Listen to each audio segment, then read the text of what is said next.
कि competition clear हो गया, बहुत खुश थे। नहीं आईआईटी बेटा, आईआईटी के लिए आए थे ना। नहीं नहीं, अपन पढ़ाई से बोला ना, पढ़ाई से कॉम्प्रो नहीं करते थे।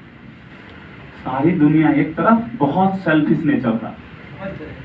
हाँ, जैसे कोई अगर फ्रेंडशिप करने आती भी, समझा ना, अपन साले पहले ही सतर्क हो जाते थे। तो अपना फंडा क्लियर था, टाइम देना नहीं किसी को। बगल का रूम वाला कुछ पूछने आ जाता था ना, तो एक लाइन का आंसर था, नहीं पता यार कैसे होता है।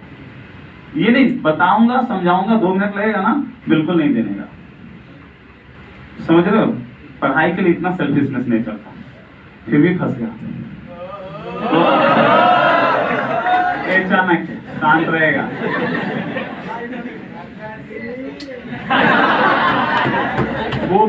वो एक अलग ही चैप्टर है, इंटरेस्टिंग तो वही चैप्टर है। बस तुम इतना समझ सकते हो उस चैप्टर का नुकसान कि एक कोचिंग का टॉपर जो रैंक 3 डिजिट में आ सकता था या 4 डिजिट में, उसका रैंक टेलीफोन नंबर जैसा आया। आईआईटी गुवाहाटी में केमिस्ट्री ऑनर्स मिल रहा था, छोड़ दिया। क्योंकि क्या करता ऑनर्स करके क्या करता है, केमिस्ट्री पर क्या मतलब पढ़ना चाहिए था, उतना भी समझ नहीं था कि पढ़ना चाहिए। केमिस्ट्री नहीं पढ़ूंगा, केमिस्ट्री से कोई प्यार ही नहीं था। अपन तो फिजिक्स के दीवाने थे। तो फिर उस चक्कर में स्टेट वाला काउंसलिंग भी छोड़ दिया।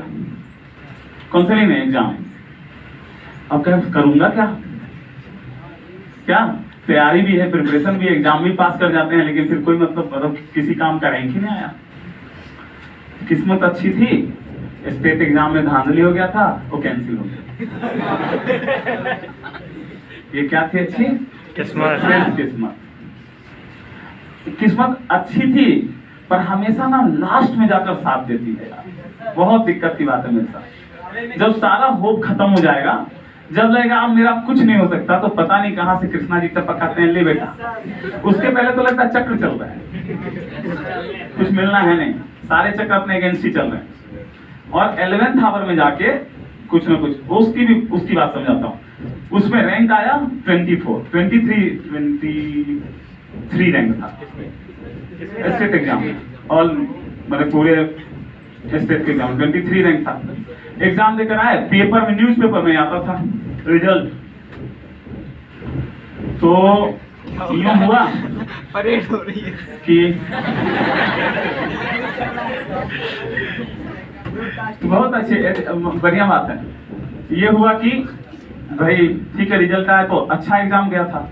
अच्छा, एग्जाम में भी कहानी था, क्या था पता है कि उसमें क्या होता था कि 20 क्वेश्चन होते थे 5-5 नंबर के सब्जेक्टिव। कैसा, बहुत तुम्हारे टाइम में तुमको सच बताऊं, तुम लोगों के पेपर या ये सब देखे तो हमें लगता है हम तो कभी फेल ही नहीं करें, हर साल आईआईटी पास करें।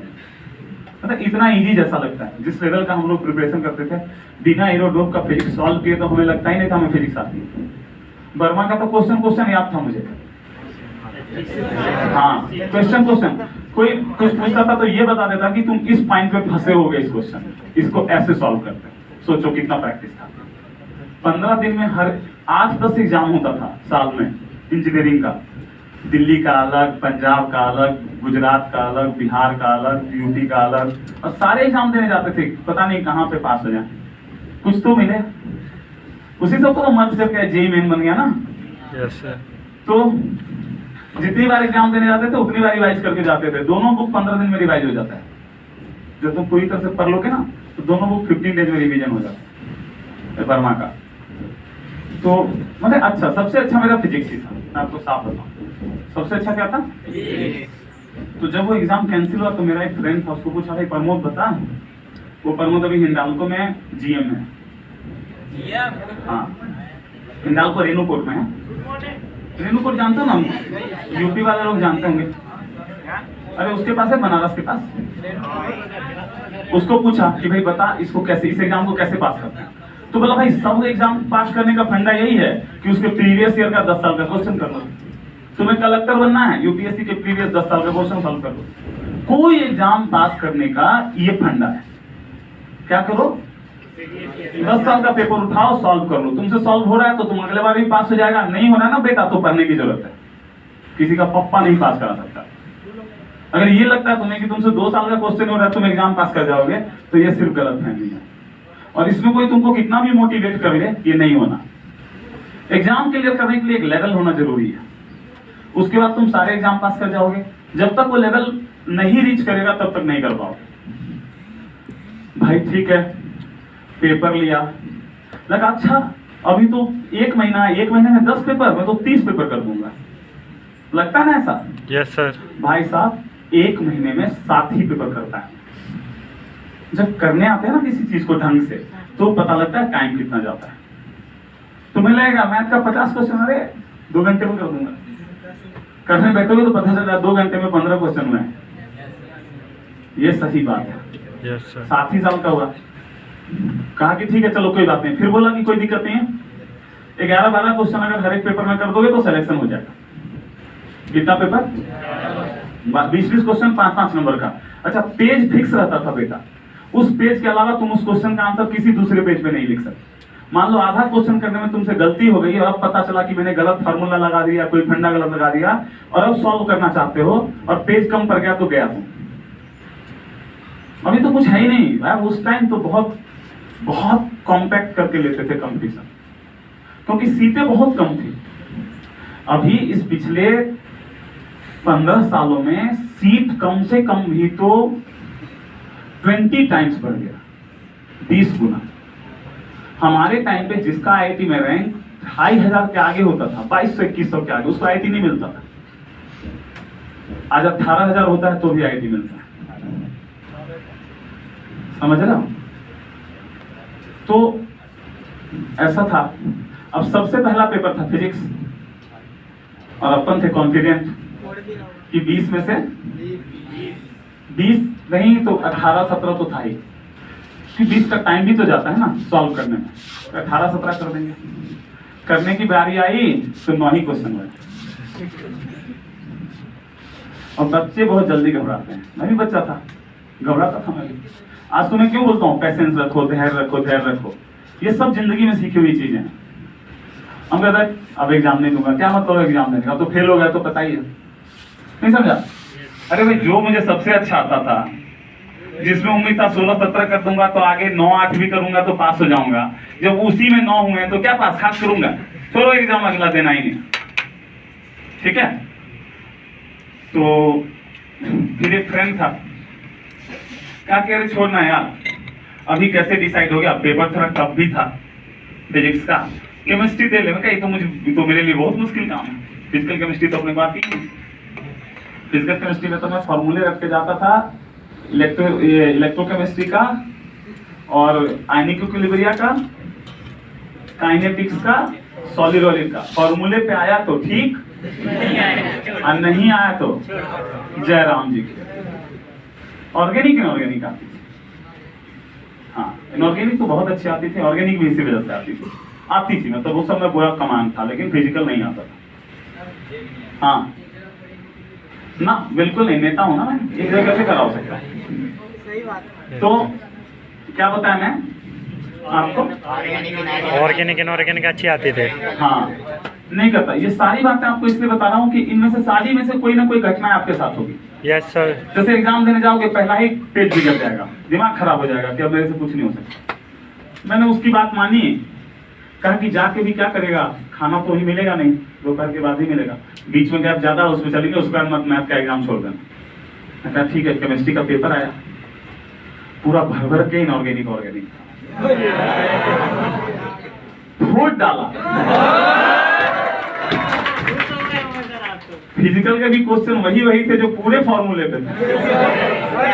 तो एग्जाम दे के निकला तो 2 फिजिकल के क्वेश्चन को मुझे डाउट था, बाकी 18 के बारे में श्योर था कि सही है। हाँ कि 18 सही है, 18 में कोई दिक्कत नहीं। 20 में से बाहर निकला, एक दो जो अच्छा बच्चा था उससे पूछा कि इसका आंसर क्या, इसका आंसर क्या। बाहर निकलते ही पता चल गया 20 का 20 सही है। कितना? 20 का 20 सही। 20 का 20। अब अंदर तो बहुत खुशी थी, लेकिन साला दूध का जला छाछ भी फूट के पीता है, किसी को कुछ नहीं कहा। कैसा क्या? ठीक है, ठीक है, कोई खुशी नहीं। आप ये सब चीजें समझो। आपका दोस्त आया बहुत मैथ का नहीं देना। नहीं नहीं कुछ नहीं ऐसा हुआ। वो हमको पहली बार खुश हुआ होगा सर। नहीं नहीं ऐसा कुछ नहीं है यार। अब खुश दुख एक, अब तो ठीक है, अब कम मौके मिलते हैं, पर पहले इतना मौका मिलता था, फेल हो के इंसान फेल में भी खुश रहना सीख जाता था। समझ में आई बात।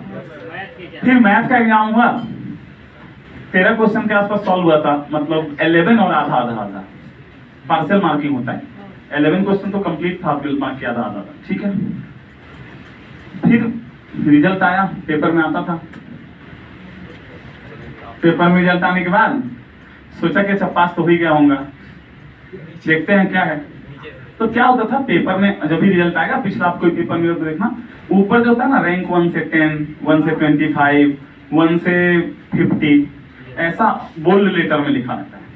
और फिर छोटा छोटा पूरे पेज में रिजल्ट होता है। आप छोटे वाले अपने सीक्वेंस में रिजल्ट ढूंढ रहा था, पूरे सीक्वेंस में ढूंढने पे कहीं रिजल्ट नहीं मिला। रिजल्ट जब नहीं मिला तो सोचा साला फिजिक्स का कट ऑफ पार नहीं किया होगा। नहीं रिजल्ट होने का एक तो ऑप्शन था ना अपने पास, क्यों नहीं हो सकते पास। मैं फिर सोचा कि यार फिजिक्स का कट ऑफ 40 के ऊपर चला गया, जाता तो नहीं है, 25-30 नंबर रहता है। फिर सोचा हो सकता है अपनी तो किस्मत साला ऐसे ही साथ पहले ही खराब, कोई बात नहीं पढ़ाएंगे। सोच लिया अच्छा ठीक है कोई बात नहीं पढ़ाएंगे, हो गया। एक अटेम्प्ट दिया, वो भी ब्रेक करके दिया, समझ रहे हो, 4थे साल के गैप पे एग्जाम दे रहा था। हाँ और क्या, तो 2 साल प्रिपरेशन करके छोड़ दिया था, 1 साल पढ़ाई नहीं, 4थे साल प्रिपरेशन किया था। इसलिए बोलता हूँ ना भाई, सुनो तो बहुत कुछ तुम्हें बता सकता हूँ मैं। उसके बाद कहा कि ना शायद अपने जिंदगी में इंजीनियरिंग है नहीं, ठीक, ओके, निश्चिंत हो गए। एक अमितेश है मेरे मामा जी का लड़का, मेरे साथ ही रहता था उसको। हाँ अब मैंने क्या किया, पूरे खानदान के बच्चों को बुला के पढ़ाना शुरू किया। सब अपन तो पढ़े नहीं, हम सबको पढ़ाएंगे, ठीक। तो वो एक को पढ़ा रहा था, आया दौरा भैया हाँ आपका ना लेटर आएगा, आपका काउंसलिंग है आज ही। मैं कहा मेरा काउंसलिंग, मैं तो पास ही में तो कहेगा काउंसलिंग कि नहीं है, तो उसमें लिखा हुआ है। मैं कहा भाई दिखाया रैंक 23 के साथ काउंसलिंग। अब जाके पेपर ढूंढा, पेपर तो फेंक दिया था कहीं, कहाँ है, तो देखा ऊपर वो बोल्ड वाले में नाम लिखा, मेरा नंबर। बड़ा दुख हुआ कि अरे यार, अब तो कुछ था ही नहीं, ना कुछ जेरोक्स करा है ना कुछ और। 2-3 चेले चपाटे को लेके किसी को मार्कशीट, किसी को जिसको जो दिया, आके IS बिल्डिंग आ जाना। IS बिल्डिंग में पटना में काउंसलिंग होता था। गया, पहुंचा, सीट वीट भी सब खत्म हो चुका था, पहले ही लेट थे, 2-3 बज गया था, ठीक। फिर जब मैं पहुंचा तो जब इनरोल किया, पहले तो इनरोलमेंट ही नहीं ले रहा था। फिर एक बंदा देखा कितना अच्छा रैंक है, तो उसने एक दिन कुछ लोग हेल्पिंग होते हैं, उसने दया खाकर हेल्प करके कर दिया। अब दया खा के हेल्प करके कर दिया, तो जहां से मैं बिट से पढ़ा हूं ना, वहां पे मतलब बहुत कम ही सीट होते थे, 115 सीट ही होता था आपको, और उसमें भी रिजर्वेशन होता है 50% का अलग होता है। अंडर 50 रैंक है तो ही आपका उसमें होगा।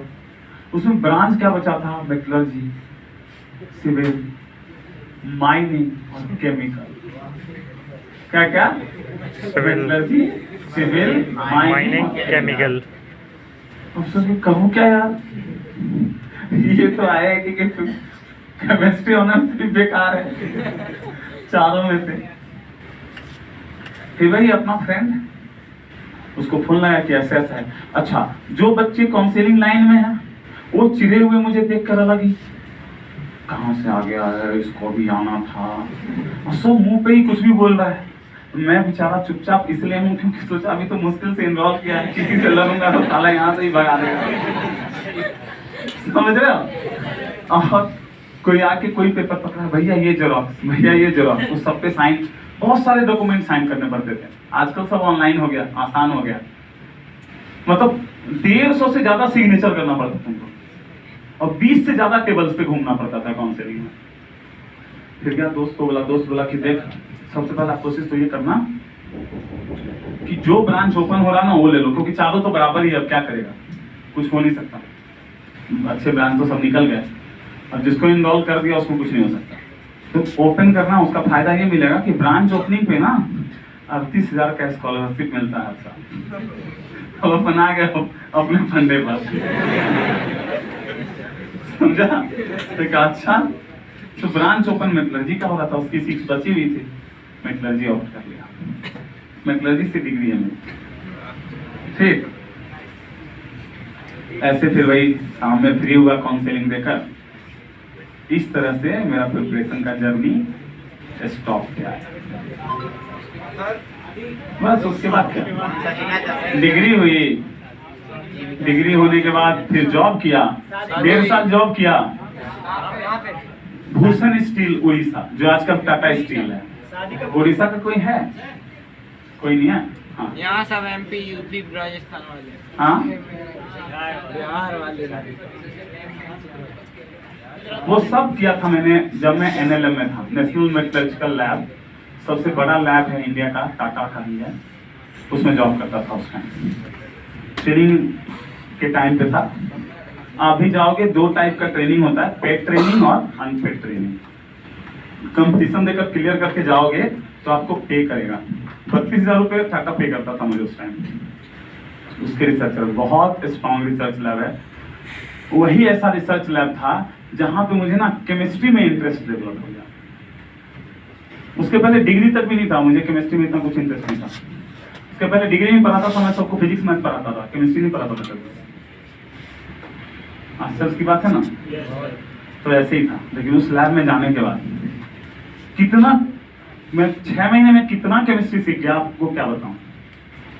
कितना नहीं मतलब कितना ज्यादा, बहुत ज्यादा। अब तो उतना आता भी नहीं। स्टील के ग्रेड्स बनाना, कंपोजिशन डिस्कस करना, वो बहुत कुछ प्रैक्टिकल था ना, हर कुछ सामने दिखता था। प्रैक्टिकल आपको भी 6 महीने तक प्रैक्टिकल कराया जाए तो आप बहुत ज्यादा सीख लोगे, बुक की जरूरत ही नहीं पड़ेगी कभी। और ये किस चीज के बारे में बताया?